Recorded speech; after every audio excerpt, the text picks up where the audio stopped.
চলমান যুদ্ধ পরিস্থিতি কিংবা কোনো সংকট কিংবা দুর্ভিক্ষ এটার ভয়ে আমাদের অনেক মানুষকে দেখা যায় যে আমরা নিত্য প্রয়োজনীয় খাদ্যদ্রব্য বিশেষ করে এবং অন্যান্য একান্ত প্রয়োজনীয় সামগ্রীগুলো আমরা অধিক পরিমাণে কিনে নিজের বাসাবাড়িতে রেখে দিই।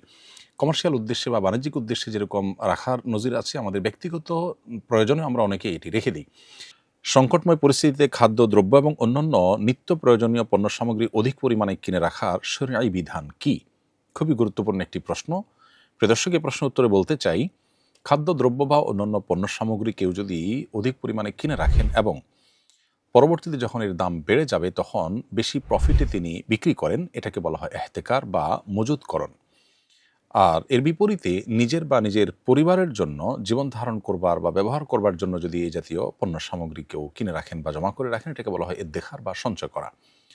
শরিয়ার দৃষ্টিকোণ থেকে স্বাভাবিক অবস্থা যখন বিরাজ করে, অর্থাৎ কোনো দেশীয় বা বৈশ্বিক বড় কোনো সংকট নেই কিংবা যুদ্ধ পরিস্থিতিতে নেই এবং দুর্ভিক্ষ কিংবা দুর্ভিক্ষের ঘন ঘটা বা পদধ্বনি শোনা যাচ্ছে এমন কোনো পরিবেশ পরিস্থিতি নেই, এরকম স্বাভাবিক অবস্থায় কেউ যদি কোনো পণ্য কিনে রাখেন যে এটা যখন দাম বাড়বে তখন আমি বিক্রি করব, তো শরিয়ার দৃষ্টিকোণ থেকে এটি নিষিদ্ধ নয়। ঠিক একইভাবে নিজের বা নিজের পরিবারের ভরণ পোষণের জন্য যদি খাদ্যদ্রব্য বা অন্যান্য পণ্য সামগ্রী কেউ সঞ্চয় করে রাখেন, তো শরিয়ার দৃষ্টিকোণ থেকে সেটাও নিষিদ্ধ কিংবা নাজায়েজ নয় স্বাভাবিক অবস্থায়।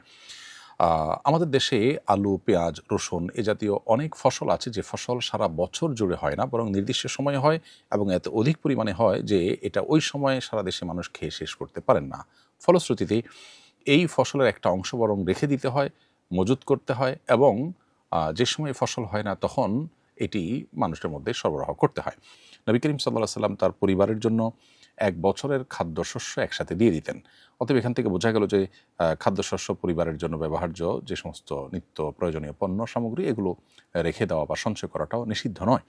অনেক উলামা ইকরাম অবশ্য নবী সাল্লাল্লাহু আলাইহি ওয়াসাল্লামের এক বছরের খাদ্য সামগ্রী দেওয়ার এই হাদিসের আলোকে এক বছরের বেশি সময়ের জন্য সেটি সঞ্চয় করে রাখাটাকে নিষিদ্ধ বা মাকরুহ মনে করেন, যদিও হাদিসে পরিষ্কারভাবে এক বছরের বেশি রাখা নিষিদ্ধ সেরকম কোনো কথা বর্ণিত হয়নি।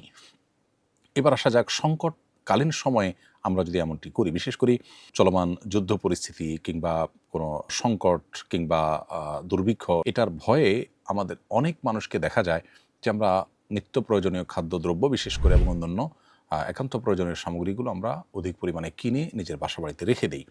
কমার্শিয়াল উদ্দেশ্যে বা বাণিজ্যিক উদ্দেশ্যে যেরকম রাখার নজির আছে, আমাদের ব্যক্তিগত প্রয়োজনে আমরা অনেকে এটি রেখে দিই। এই ব্যাপারে শরিয়ার দৃষ্টিকোণ হলো, এর ফলে যদি মানুষের ক্ষতির কোনো শঙ্কা থাকে বা মানুষের কষ্টের কোনো কারণ হয় তাহলে সেটি কিন্তু জায়েজ নয়। এমনকি স্বাভাবিক অবস্থাতেও যদি মানুষের ক্ষতি হতে পারে, এই পর্যায়ে যদি কেউ সঞ্চয় করেন কিংবা মজুতদারি করেন তাহলে সেটাকে শরিয়া অনুমোদন করে না। শরিয়ার মূল উদ্দেশ্য হলো মানুষের জন্য ক্ষতির কোনো কারণ যেন না হয়, সেভাবে নিজের ব্যবসা বাণিজ্য নিজের সব কিছুকে পরিচালনা করা। কারণ নবী করিম সাল্লাল্লাহু আলাইহি ওয়াসাল্লাম বলেছেন, লা দরারা ওয়ালা দিরারা, একজন মুসলমান কাউকে ক্ষতিগ্রস্ত যেমন করতে পারবেন না, নিজেও ক্ষতিগ্রস্ত নিজে থেকে হতে পারবেন না। আরেকটি হাদিসে নবী সাল্লাল্লাহু আলাইহি ওয়াসাল্লাম বলেছেন, মান দররাহ দররাহুল্লাহ ওয়া মান শাক্কা শাক্কাল্লাহু আলাইহি। অর্থাৎ যে ব্যক্তি কারোর ক্ষতি সাধন করবে, আল্লাহ রাব্বুল আলামিন তার জন্য ক্ষতি সাধন করার ফয়সালা করবেন। কেউ যদি কারোর কষ্টের কারণ হয়, আল্লাহ তাআলা তার জন্য কষ্টকে অবধারিত করে দিবেন। এজন্য একজন মুসলমান কখনো এমন কিছু করতে পারে না যা অন্যের কষ্টের কারণ হতে পারে। এখন সংকটকালীন সময়ে যদি আপনি যে কোনো পণ্য, খাদ্য, দ্রব্য ইত্যাদি আপনি মজুত করে রাখেন, তাহলে আপনি জানেন যে কয়েকদিনের মধ্যে বা অল্প সময়ের মধ্যে বা কিছু সময় পর মানুষ যখন সংকটে পড়বে, জিনিস থাকবে না, বাজারে পাওয়া যাবে না, তখন আপনি এটার দাম বাড়িয়ে বিক্রি করবেন। কোনো জিনিসের দাম বাড়তে পারে এটা জেনে আপনি বর্তমানে যা আছে সেটা আপনি সরিয়ে রাখলেন, পরবর্তীতে দাম বাড়ার পরে বিক্রি করলেন। এই বিষয়গুলো শরিয়ার দৃষ্টিকোণ থেকে জায়েজ নয়। নবী সাল্লাল্লাহু আলাইহি ওয়াসাল্লাম বলেছেন, লা ইয়াহতাকিরু ইল্লা খাতি। এই জাতীয় মজুতদারি সেই করে যে অপরাধী, যে গুনাহগার, অর্থাৎ কোনো ভালো মানুষ এটি করতে পারে না। আর নিজের পরিবারের জন্য সঞ্চয়ের জন্য বা ব্যবহারের জন্য যে খাদ্যদ্রব্য ইত্যাদি কেনার ব্যাপার আছে, এক্ষেত্রেও একই কথা প্রযোজ্য যে যদি এর ফলে ক্রাইসিস তৈরি হয় বাজারে বা অন্য মানুষের জন্য তাহলে সেটা জায়েজ নেই।